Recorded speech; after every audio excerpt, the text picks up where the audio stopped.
Hello everyone, welcome back to my YouTube channel.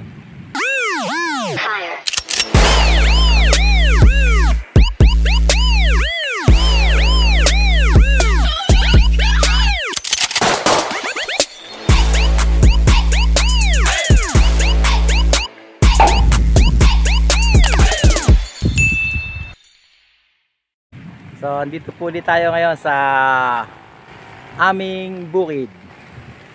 So update po kayo. Isang maulan na hapon dito sa aming nayon.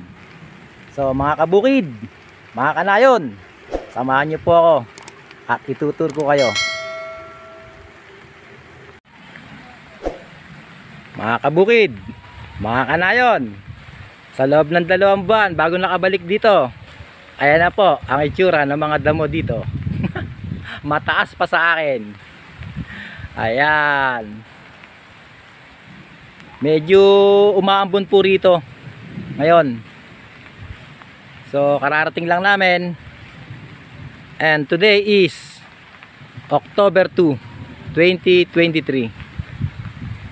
So ayan, no? Hindi na makita yung dadaanan sa kapal ng damo. Ayan. Pero doon sa mga itinanim natin na mga palay, ayun, no, may mga na po, may mga bunga na. Ayan, no.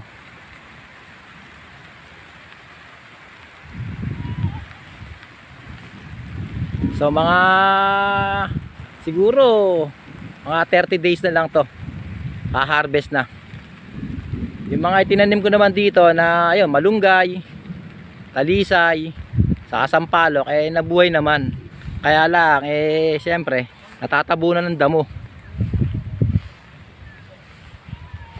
Ayan, no.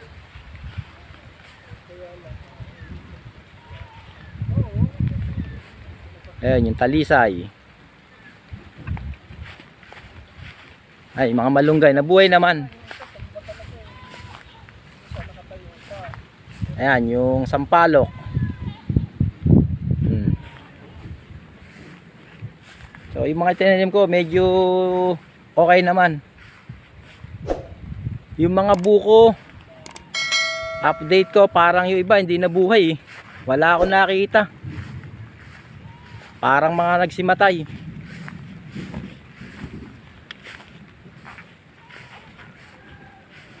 Ayun yung mga nyog, oh. Close up ko.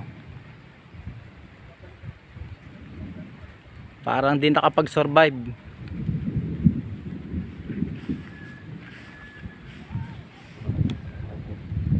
Ayan yung mga palay, oh. May bunga na. So di lang muna ako makalabas kasi kararating lang namin. So yan yung update ngayon dito sa aming bukid.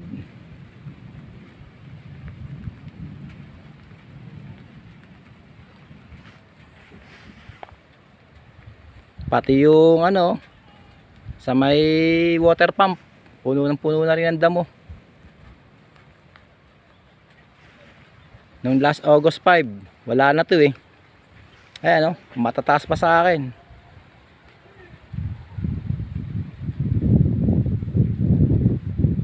So ayan yung lilinisin uli dito.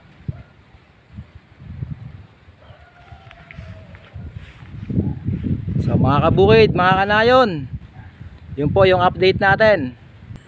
So ayan, yung mga palay malapit nang anihin. In 2 months time, ayan ang itsura nya, ayan, ayan, malapit na itong harvestin. So ayun, ayan yung update natin, mga kanayon, mga kabukid. Pati yung ating mga itinanim na buko, titingnan natin kung nag-survive.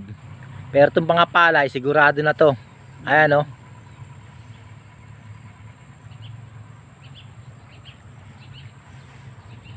mga ilang araw na lang to, ha-harvestin na. So yun lang muna mga kanayon, mga kabukid. Mamaya uli. So mga kanayon, tuloy-tuloy tayo. Eto na.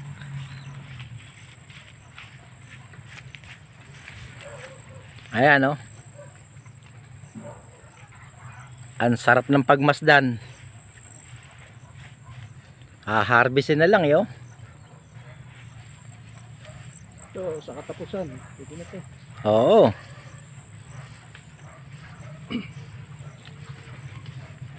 So, ito yung update natin, ha.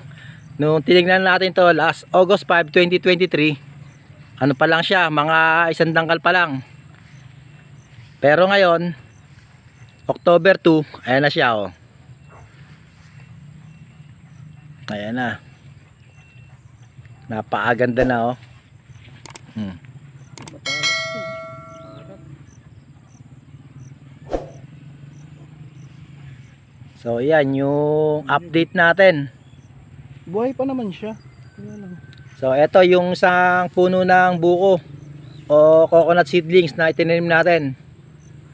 So, makikita naman natin na okay pa naman siya. O, ayan, yung isa.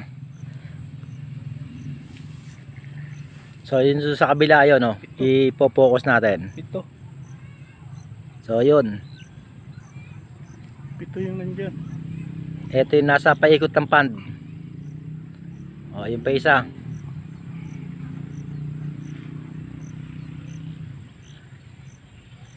So, yun, mga kabukid, ha? Yung update natin.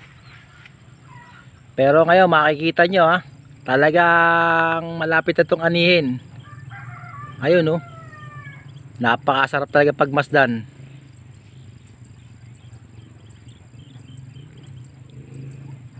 Oh, ito yung kanyang bunga, oh. Lapit na yan. Ayan, oh. Siyam. So, mga kabukid, ayan, ha. Tuloy-tuloy tayo. Lakad lang. Oh, ito pa yung isang nyug. Yung coconut seedling. So, ayan, oh. Pang siyam. Okay naman.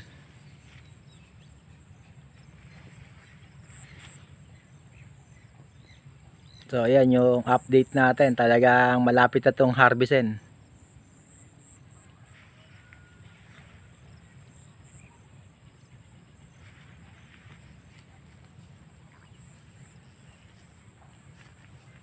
Okay naman yung mga coconut seedlings na itinanim namin dito.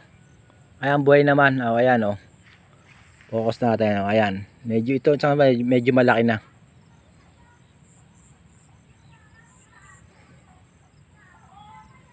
Pero yung mga palay, ayan talaga, may bunga na, o.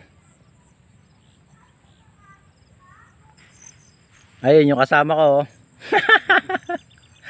Ay, si Balay, o. O, ha. Nag-ikot kami dito sa, sa bukid. Aming tinitignan yung mga palay. Pero mga ilang araw na lang to, haharvestin na. So ayan, oh, napakaganda.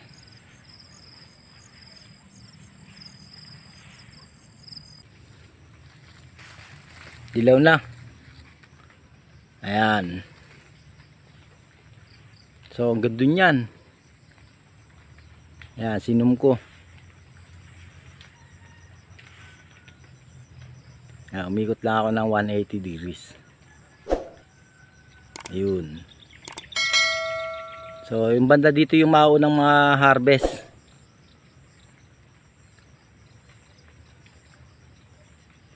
Siguro mga lang to, end of this October harvest na to. So yun yung update natin dito sa bukid. So hanggang dito na lamang at hanggang sa muling pagkikita. Mabuhay! I know gold is not enough.